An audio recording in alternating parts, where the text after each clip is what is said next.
Bonjour et bienvenue sur Ce Regard des Voix. Je suis Trément Belbous et je vous souhaite une belle introspection à l'écoute de ma chronique intitulée cette semaine Face aux évidences que je ne sais pas résoudre.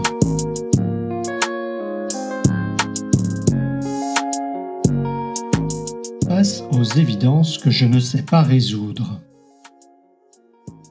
Au cours des derniers jours, j'ai lu Ralentir ou périr, l'économie de la décroissance de Timothée Paric.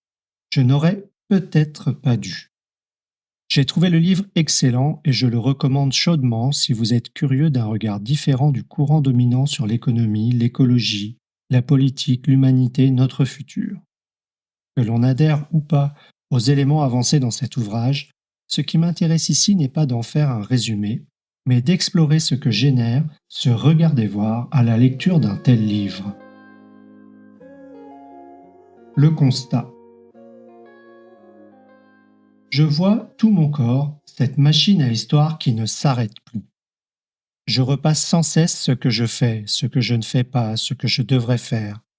Je vois en continu des croyances confirmées et infirmées, des résonances et des anomalies. Tantôt le courant de pensée penche vers le constat factuel, rationnel, simple. Tantôt il est jugeant, émotionnel, physique et insoluble. Premier constat, je suis un privilégié. Antidote nous dit que le privilège est un droit exclusif ou exceptionnel accordé à un individu ou à une collectivité de faire quelque chose, de jouir d'un avantage. Je le sais et le reconnais depuis très longtemps.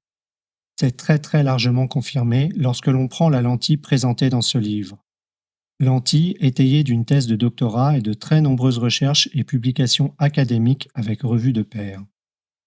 Je veux dire par là que ce n'est pas une opinion de comptoir à la sortie d'une soirée arrosée. C'est documenté, étayé et réfléchi. Que l'on soit d'accord ou pas n'enlève rien au travail réalisé. Je m'observe y accorder de la valeur et de la légitimité. Deuxième constat, il ne suffit plus de savoir, il faut agir.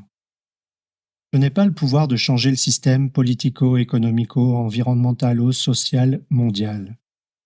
Cependant, je peux agir à mon échelle personnelle, familiale et probablement locale. Revient alors en surface ma croyance que plus les personnes ont de pouvoir, plus elles ont la responsabilité d'agir de manière informée pour le bien commun. Ma situation privilégiée me donne une certaine forme de pouvoir. Quelles sont alors mes responsabilités ? Troisième constat, mon action est insignifiante et insuffisante. Ce que je fais déjà est louable, mais totalement insignifiant et insuffisant face à ce qui apparaît nécessaire. J'habite en appartement, j'ai fait le choix de fournisseurs d'énergie vraiment verts, j'ai réduit la température, ma consommation de viande, la taille de la voiture. Je travaille dans une coopérative multidisciplinaire à but non lucratif, Neonomia. Je voyage moins, etc. Aucune de ces actions n'est objectivement suffisante. Me comparer à d'autres ne suffit pas. Je dis souvent, quand on se compare, on se console. Mais là, l'excuse n'est pas à la hauteur des enjeux. Quatrième constat, je n'ai pas fondamentalement changé d'état d'esprit.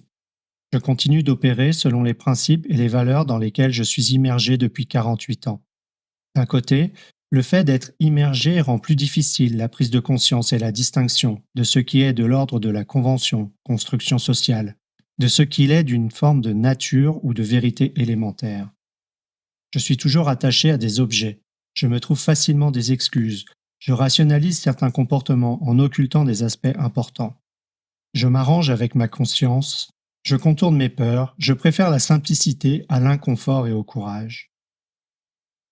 Cinquième constat, mon travail ne règle pas le problème, il l'amplifie. Même si mon intention est de travailler sur les dynamiques humaines, beaucoup d'organisations utilisent l'agilité pour augmenter la productivité, sans forcément questionner ce qui est produit. Certes, j'espère améliorer la condition des personnes, mais ça n'affecte en rien le contenu de ce qui est créé, et donc les impacts globaux. L'autre aspect important de mon activité, le coaching professionnel semble aussi contribuer à maintenir des dynamiques dominantes en place. Dans l'excellent podcast 0, numéro 22 avec Scarlett Salman, la fonction palliative du coaching, il est dit: si l'on se place à un niveau collectif, Le coaching individuel en entreprise exerce une fonction palliative, c'est-à-dire qu'il traite les symptômes et non les causes. C'est une forme de soutien à court terme et à l'échelle de l'individu, mais par exemple, l'organisation du travail n'est pas discutée en coaching individuel. La focale est uniquement mise sur les capacités personnelles à s'adapter, voire sur la personnalité du coaché. La fonction palliative du coaching, c'est ce qui va amener l'organisation à se défausser d'une réflexion et d'une discussion collective sur les modes de fonctionnement. Et maintenant, je vois ce qui serait nécessaire, mais je ne sais pas comment conjuguer les actions à mener et me respecter ainsi que ma famille. Comment déconstruire ce à quoi nous sommes parvenus, tout en construisant une nouvelle forme respectueuse à une plus grande échelle, avec plus de critères pris en compte. Quel confort et privilèges suis-je prêt à rendre ou à abandonner? Depuis 10 ans, j'essaye la version soft, mais je vois bien que ça ne fonctionne pas. Je continue à abuser. Nous, en famille, continuons à abuser.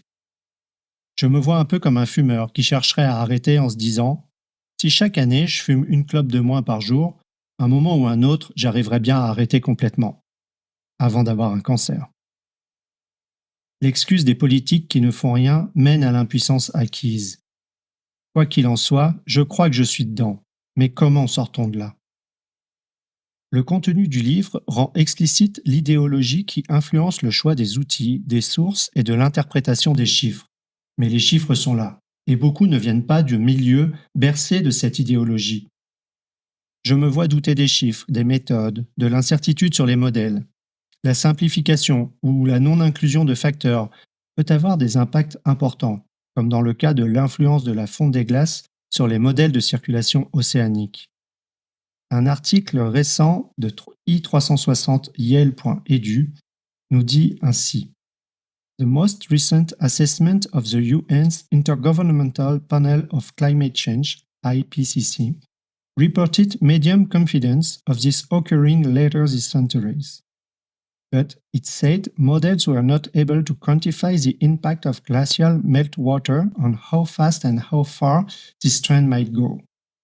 Ramstroff says this failure, which arose because ice dynamics have been poorly understood and not integrated into models of climate change and ocean circulation.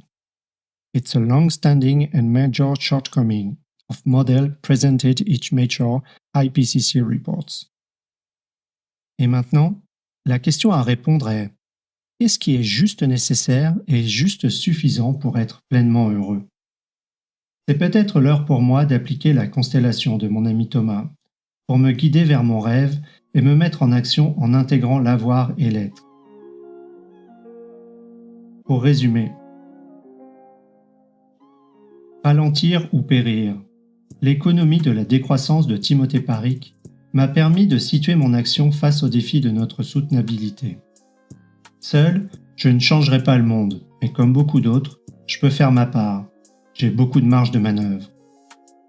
Enfin, il y a beaucoup de questions à répondre, mais celle qui devient essentielle est: de quoi ai-je matériellement besoin, le juste nécessaire et suffisant, pour me sentir heureux? Et comme le titre de Thomas d'Assembourg, être heureux n'est pas nécessairement confortable. Et vous, comment vous observez-vous naviguer les sujets qui vous touchent profondément? Merci pour votre écoute. Vous pouvez retrouver l'article associé à cet épisode sur le blog de Se Regarder Voir, se-regarder-voir.com. N'hésitez pas à y contribuer vos récits d'expérience et commentaires, ainsi qu'à vous abonner pour recevoir chaque semaine l'audio et son article. À la semaine prochaine!